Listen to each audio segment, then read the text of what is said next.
Bonjour et bienvenue dans la quotidienne de School TV, l'émission qui vous raconte l'éducation du quotidien. Au sommaire, aujourd'hui, une maladie connue de longue date mais toujours très mal diagnostiquée. Elle touche au moins une femme sur 10. Cette maladie, c'est l'endométriose. On va en parler avec l'invité du Grand Oral, Yasmine Kando. L'anti-sèche d'Amal Laoui, l'anti-sèche, vous le savez, c'est la façon dont l'actualité résonne dans les programmes.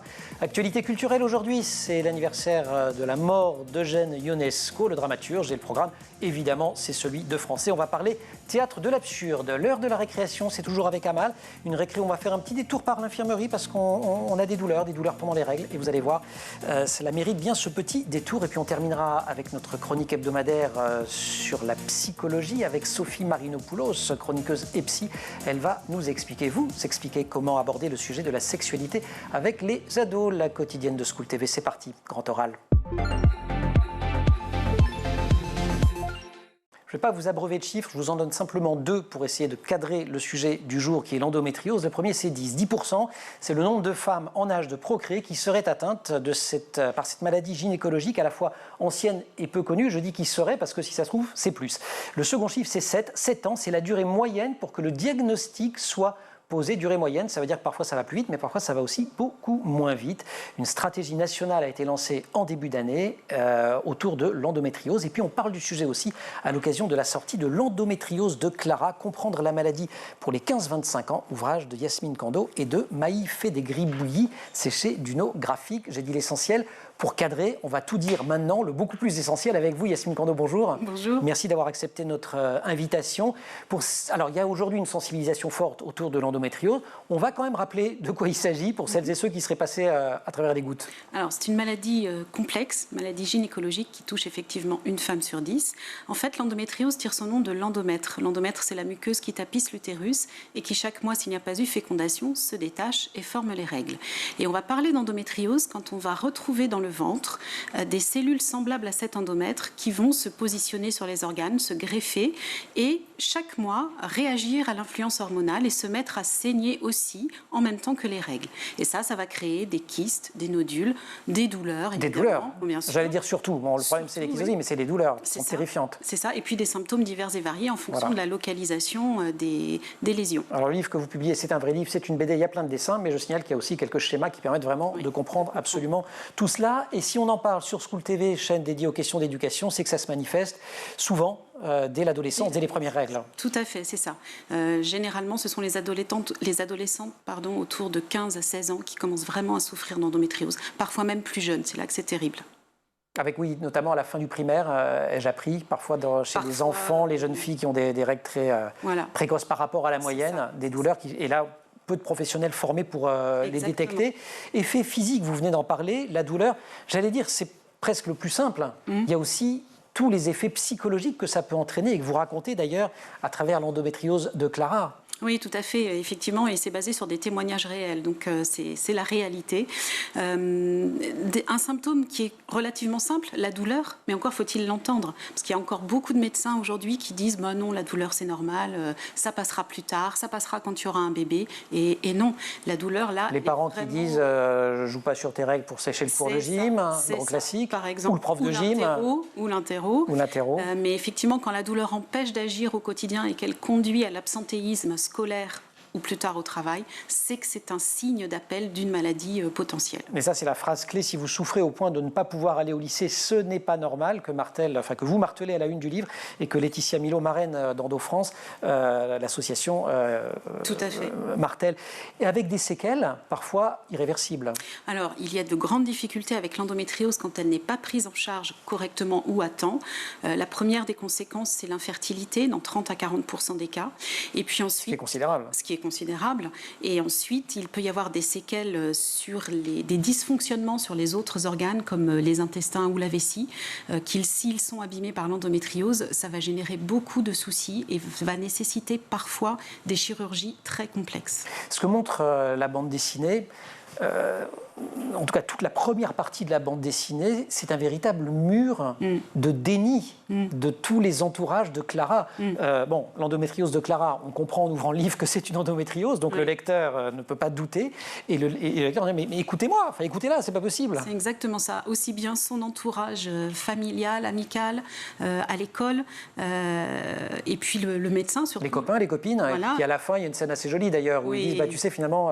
Je suis désolée de ne pas t'avoir entendu. Ouais, on t'a pas vraiment cru, mais on s'en excuse. Ouais. Mais le problème, ça reste quand même le médecin généraliste, qui pourtant est le médecin de famille et qui connaît Clara de longue date, qui dit « Oh, mais ta mère était pareille, t'inquiète pas, ça va passer ». Alors que ta mère était pareille, c'est déjà un indice en tant que tel, parce que, pas souvent, il arrive que ce soit héréditaire. Effectivement, on dit qu'une femme qui a de l'endométriose a 5 fois plus de risques de le transmettre à sa fille.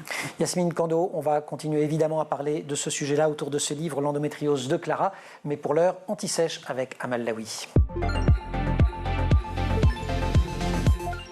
Et vous le savez, l'Anti-Sèche, c'est la façon dont l'actualité résonne dans les programmes. Et cette actualité peut être culturelle. C'est une commémoration aujourd'hui, l'anniversaire de la mort de l'immense dramaturge Eugène Ionesco. Oui, c'est ça, on le rappelle. Eugène Ionesco est né en Roumanie en 1909 d'un père roumain et d'une mère française. Après une jeunesse passée à Paris, eh bien, c'est en 1925 qu'il retourne dans son pays natal où il devient professeur de français et où il lutte contre la montée du nazisme et du fascisme.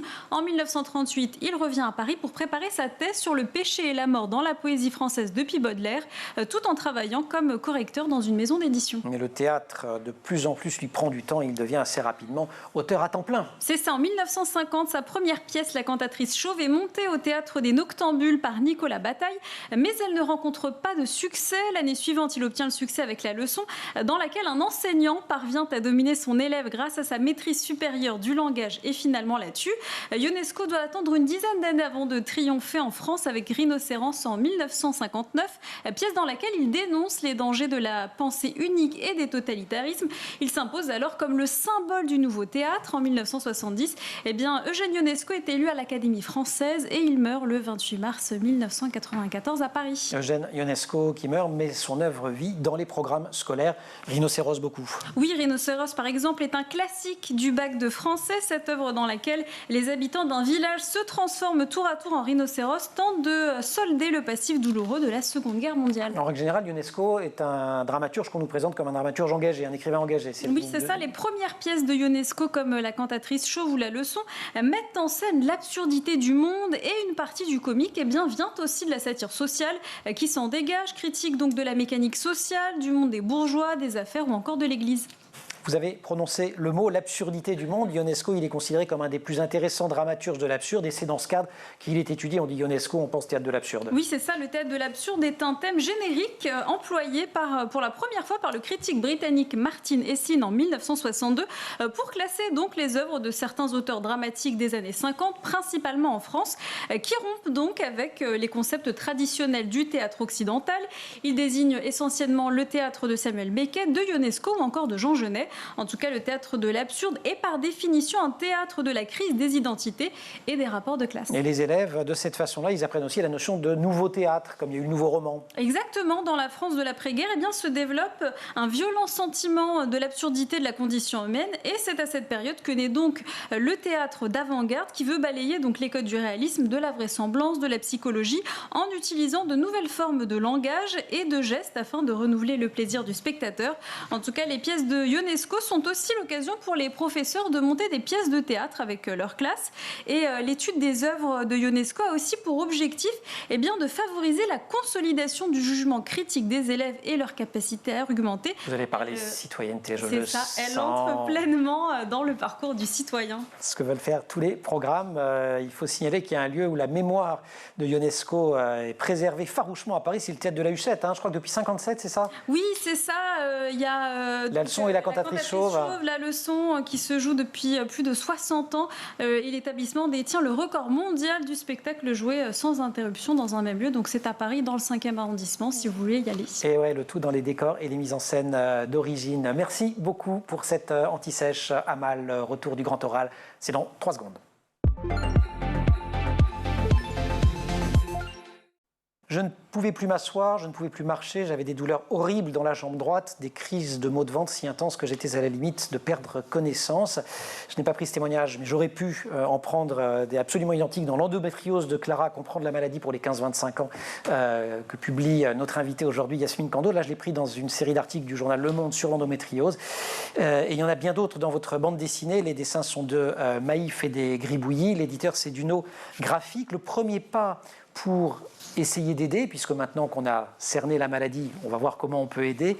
Le premier pas, c'est quand même de briser un tabou, avant même la question de l'endométriose, c'est le tabou des règles. On va en parler tout à l'heure d'ailleurs. C'est le tabou des règles et le tabou de la douleur pendant les règles. Il faut arrêter de banaliser cette douleur et croire la personne qui dit qu'elle a mal à ce point.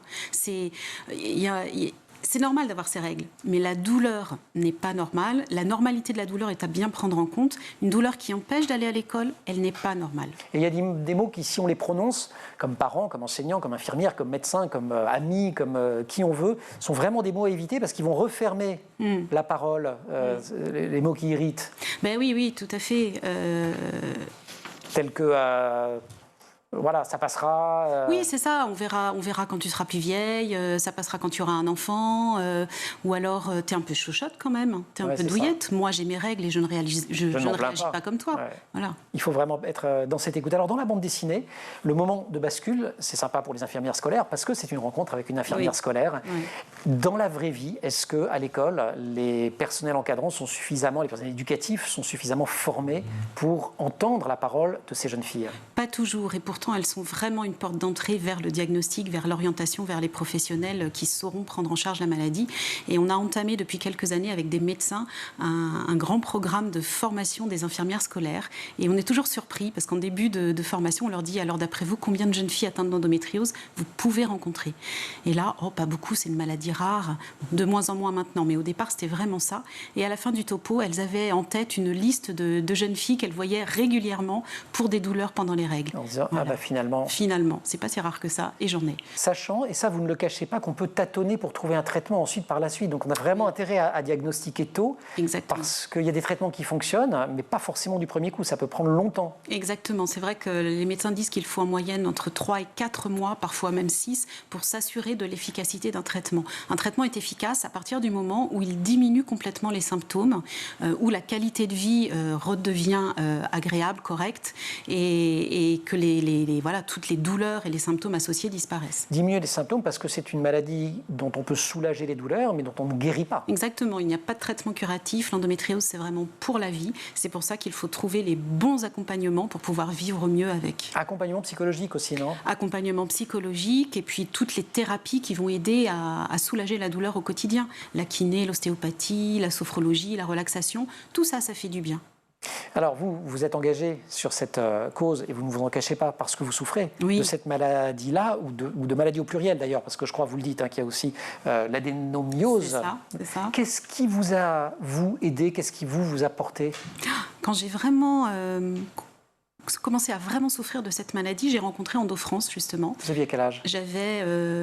Alors, j'ai commencé à souffrir à mes 16 ans. J'ai été diagnostiquée 7 ans plus tard, à 23 ans. Vous êtes en plein dans la moyenne. En plein dans la moyenne. Et donc, entre 16 et 23, vous dites « j'ai mal ». J'ai mal, personne ne m'entend. J'ai vraiment eu l'errance médicale. C'est-à-dire que j'allais voir des médecins, un urologue, un gastro-entérologue, un gynécologue, un médecin généraliste, bien sûr, qui suivait tout ça. Et chacun cherchait dans son champ. Sans aller mettre ensemble ce qui pouvait générer ce type de douleur. Et donc, 7 ans après, j'ai rencontré un autre médecin qui m'a dit, juste en m'écoutant, ça ressemble à de l'endométriose. Et là, il vous envoie faire j'imagine Alors, à l'époque, c'était même pas ce qu'on fait aujourd'hui. On faisait une célioscopie pour aller vérifier qu'on pensait bien à la bonne maladie. Voilà, donc une opération qui dit « Ah bah oui, j'ai bien vu l'endométriose, je l'ai enlevée, mais ça peut revenir. » Et voilà, donc c'est compliqué. Aujourd'hui, heureusement, on ne fait plus ça. Aujourd'hui, l'imagerie a vraiment progressé. Entre les échographies pelviennes et les IRM, on arrive à diagnostiquer correctement l'endométriose pour peu qu'on soit un radiologue formé et habitué à chercher des lésions d'endométriose qui parfois ne font que quelques millimètres. Donc cette question de formation, elle n'est pas seulement pour les infirmières scolaires ou les médecins scolaires, y compris les spécialistes. Y compris les spécialistes, gynécologues, radiologues, généralistes bien évidemment, sages-femmes qui ont un rôle important dans la maladie. Alors vous l'avez dit, il y a un moment et un tabou autour des règles.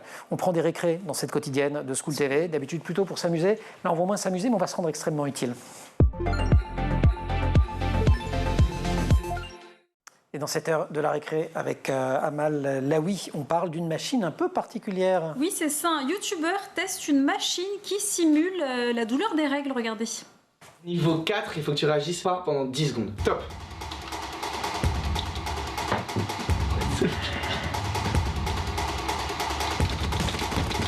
T'as envie que ça me fasse quelque chose, vraiment, t'as envie de me détruire là. Niveau 10. Arrête. T'as mis à combien? J'ai mis à combien? J'ai mis à 9. C'est terminé.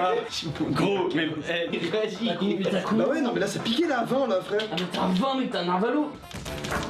T'as gagné de fou, La douleur est vraiment réelle, je vous envoie tout mon courage.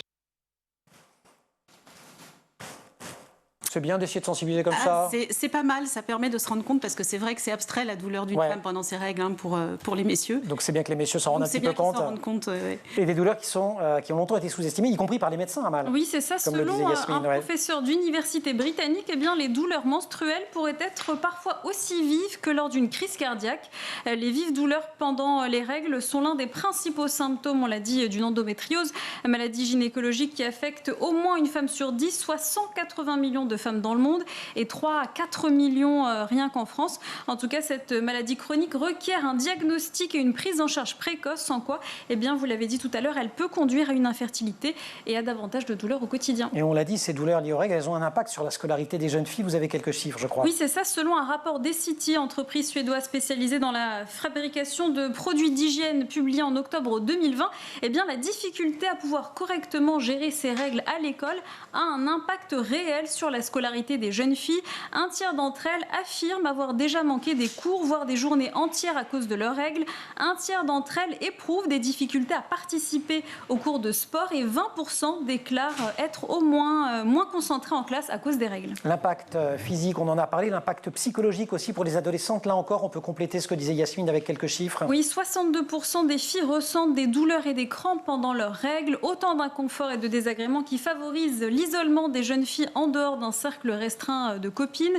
22% signalent des difficultés de concentration en cours dues aux règles et 50% des jeunes filles se sentent fatiguées pendant leurs règles. Et quand on parle de tabou, là encore, on va donner un chiffre, c'est dominant. Oui, l'inconfort, voire le sentiment de honte qui accompagne l'arrivée des règles en font un sujet difficile à aborder entre adolescents. 50% des filles en font d'ailleurs un sujet tabou. Ce qui n'est rien par rapport aux garçons en termes de tabou. La question des règles est clairement tabou pour 73% d'entre eux. Le manque d'informations associé à une certaine immaturité de leur part, unanimement constaté par les jeunes filles comme par les adultes, empêche d'ailleurs les garçons d'aborder sereinement cette question. Bon, on termine avec quelques chiffres qui peuvent aider à être un petit peu optimiste. Les choses changent. Oui, les choses changent un peu. 77% des filles et 76% des garçons sont favorables à plus d'informations consacrées aux règles au collège et 75% des parents s'expriment en faveur de plus d'actions d'information consacrées aux règles dans les collèges. Merci Amal. Une réaction, Yasmine, sur ces chiffres. Est-ce qu'on est à un point de bascule aujourd'hui? Parce qu'on a quand même le sentiment, il y a une stratégie nationale, on va en dire deux mots dans quelques instants autour de l'endométriose, que l'information commence à circuler. Il faut, à fortiori quand on est médecin, il faut avoir, je ne sais pas, il ne faut pas lire le journal pour ignorer les choses. Oui, bon, il y en a encore quand même qui continuent à penser que non, l'endométriose à 20 ans, ça n'est pas possible. Mais bon, ça va changer parce qu'effectivement, il y a cette stratégie qui est mise en place, parce qu'il y a de plus en plus de formations qui sont données par les experts de l'endométriose, parce qu'il y a des actions de prévention qui se font, parce que voilà, ce livre a pour vocation d'être un vecteur de prévention pour les jeunes filles et les jeunes garçons. Et puis, effectivement, on mène de plus en plus d'actions de sensibilisation dans les collèges et lycées. Donc, les choses vont changer. Parce que plus on est prévenu tôt, plus on peut réagir, en tout cas, si les choses tournaient mal. Amal, merci. Yasmine, on se retrouve dans quelques secondes et on continue à parler du sujet. Suite du Grand Oral. Ce n'est pas un problème de femmes, c'est un problème de société. C'était le 11 janvier dernier, lors du lancement de cette stratégie nationale de lutte contre l'endométriose. Et ces mots, eh bien, ces mots sont ceux d'Emmanuel Macron, le président de la République. Yasmine Kando, invité de ce grand oral à l'occasion de la sortie de l'endométriose de Clara. Comprendre la maladie pour les 15-25 ans, c'est une bande dessinée que vous publiez chez Duno Graphique. Les illustrations sont de Maïf et des Gribouillis. C'est une stratégie qui est accompagnée d'un effort budgétaire, 20 millions d'euros. C'est suffisant, c'est... Bah écoutez, on part de rien, donc c'est énorme. C'est déjà pas mal, ouais. C'est déjà pas mal, hein. 25 à 30 millions d'euros sur 5 ans pour la recherche, ça c'est important. Et puis des actions que le comité de pilotage interministériel a commencé à lister et à planifier. Donc les choses vont changer, ça va prendre encore un petit peu de temps. Double priorité, je crois, recherche et formation. Recherche, formation. Des étudiants et des professionnels, c'est ça? Tout à fait, c'est exactement ça. Et ça va vraiment dans le bon sens, l'objectif étant de créer un réflexe endométriose pour que plus jamais la douleur ne soit ignorée. La formation aujourd'hui, elle n'est pas au niveau. Il y a très peu d'heures qui sont consacrées en fac de médecine à cette question-là. Ça vient enfin de changer. Depuis l'association EndoFrance existe depuis 2001. À partir de 2003, on a commencé à solliciter les pouvoirs publics en leur disant il faut adapter la formation médicale parce que les médecins ne sont pas suffisamment formés. Il a fallu attendre septembre 2020 pour qu'un décret paraisse et intègre l'endométriose dans les études médicales de second cycle. Et donc les premiers cours de gynécologie spécifique endométriose ont été donnés à partir de janvier 2021. Ok, je suis nul en maths, ça mal pourrait vous le dire, mais ça fait 20 ans quand même, donc si je calcule bien. C'est ça. Donc ça a pris du temps. Hein. C'est assez spectaculaire. Pris du temps et il va falloir attendre 7 ans, 7, 8 ans que les étudiants actuels sortent de l'école pour être totalement bien formés. Donc il faut agir aussi sur la formation des professionnels qui sont déjà en exercice actuellement et organiser des formations continues pour qu'ils puissent se mettre à niveau. Qu'est-ce qui vous a donné l'idée, l'envie de faire une bande dessinée pour sensibiliser? Alors c'est d'abord l'histoire de chacune des femmes que j'ai rencontrées. C'est aussi un petit peu mon histoire. Voilà, c'est tous les témoignages qu'on recevait et je me disais mais qu'est-ce qu'on va en faire? Il faut vraiment que ça serve à tout le monde. Et voilà, je me suis dit, les adolescentes, c'est par là que ça commence. Moi, j'ai tellement souffert à mes 16 ans, à partir de mes 16 ans, que je me suis dit, il ne faut plus que les jeunes filles de demain vivent ce que j'ai vécu ou ce que d'autres ont vécu. Il faut qu'on les écoute, il faut qu'on formule le diagnostic et qu'on cherche le plus vite possible un traitement qui permette de soulager la douleur. Exactement. Un mot sur cette association, vous l'avez citée à plusieurs reprises, vous en êtes membre, EndoFrance. Oui, tout à fait, je la préside. Qui coédite d'ailleurs. Hein, Oui, c'est ça, tout à fait. C'est une association qui existe donc depuis 20 ans, qui est animée par 120 bénévoles répartis sur toute la France, agréés par le ministère de la Santé. Nous avons 2500 adhérents à jour de cotisation. Et nos missions, c'est vraiment soutenir les personnes atteintes d'endométriose, leur entourage, informer le public sur la maladie et agir avec les pouvoirs publics et les professionnels de santé pour améliorer le parcours de soins, éviter l'errance médicale et trouver des solutions pour orienter au mieux les patientes. Vous avez une autre vie professionnelle quand même. Hein. Oui, vous avez fait du marketing de service, de la communication d'entreprise. Tout à fait. Je travaille à mi-temps dans une société et le reste de mon temps, je le consacre à EndoFrance. Vous le dédiez à l'association. Voilà. Tout à fait. Si on veut aider l'association, EndoFrance.org, il y a plein de choses à faire, être bénévole, adhérer, parce que plus on est nombreuses, plus on est entendu auprès des pouvoirs publics, faire des dons, parce que nous les reversons à la recherche. Nous avons déjà versé 255 000 euros à la recherche. Maintenant qu'il y a une belle enveloppe budgétaire, c'est bien, ça va pouvoir permettre de cibler aussi d'autres projets. Et puis, on a toujours besoin de bénévoles pour nous aider.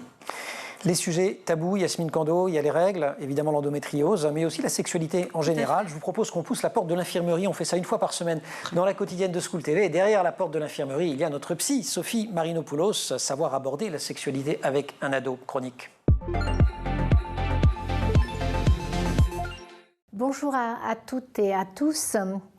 Aujourd'hui, un sujet délicat qui demande un dialogue bien subtil, me disent les parents. La question de la sexualité. Alors récemment, j'ai eu quelques consultations avec des parents d'adolescents qui ont abordé cette question-là et ça m'a remis en mémoire une vieille consultation, j'ai envie de dire, il y a plusieurs années, où une maman était venue me voir totalement désespérée, attristée par le comportement qu'elle avait eu. Et elle me raconte que son fils de 16 ans qui partait en camp et qu'elle accompagnait à son car pour partir en vacances, eh bien, au moment de la séparation, au moment de lui dire au revoir, elle lui dit qu'elle a glissé une boîte de préservatifs dans la poche arrière de son sac à dos. Et à ce moment-là, elle a croisé le regard de son fils Et elle a tout de suite compris qu'il s'était passé quelque chose qui l'avait choqué, quelque chose qui l'avait blessé, et que elle, qui voulait tant le protéger, parce que derrière il y avait cette question-là, elle voulait le protéger, elle avait peur qu'il puisse avoir des relations sexuelles sans avoir pensé à pouvoir avoir des préservatifs. Voilà, elle s'était finalement mêlée de son intimité, mais ça, elle en a pris conscience bien après. Et c'est comme si, en effet, elle était au cœur de la sexualité de son enfance, qui a été très violent pour lui. Et elle est venue évoquer comment, mais oui, elle n'a pas su mettre les mots. Et ça, c'est peut-être un dénominateur commun aux parents quand l'enfant devient adolescent.